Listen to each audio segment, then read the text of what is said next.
could you please describe or let us know or give us a little bit of details about the field of the research that you are interested right now or that you are developing in your lab? Yeah, in principle we are mainly focused on developing tools for gene therapy and cell therapy.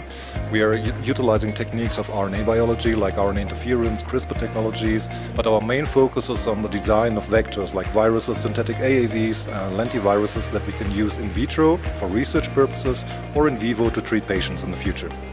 Oh, that's amazing, thank you. And what scientific capacities do you have in your group or company?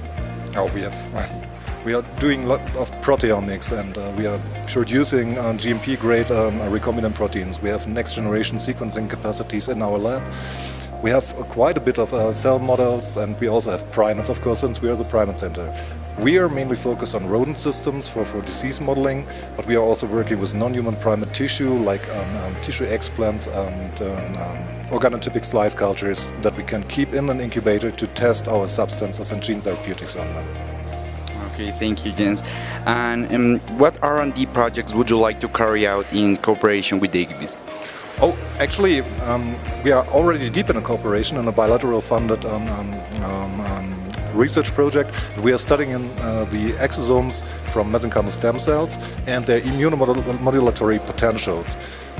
We want to learn more about what is inside the exosomes, what are their functions, and how can we utilize it for future treatments of graft versus host disease or other clinical diseases. And just another question, what has been the most difficult things in your career? I mean, what's that barrier that you think that it's most important?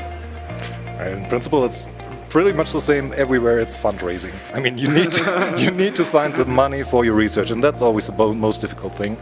But apparently now, in these bilateral cooperations, we are getting funding from the German government and from Colombia, which is pretty beneficial for both sides, and therefore we have light in the end of the tunnel. And finally, would you like to give us any kind of advice for the young researchers? Learning by burning. I mean, don't stick to the protocols. Do what is necessary to be done, and think over the outside the box. I mean, outside the box thinking is the only way to really be successful in science. IDCBIS, Instituto Distrital de Ciencia, Biotecnología e Innovación en Salud. Alcaldía Mayor, Secretaría Distrital de Salud, Bogotá. Mejor para todos.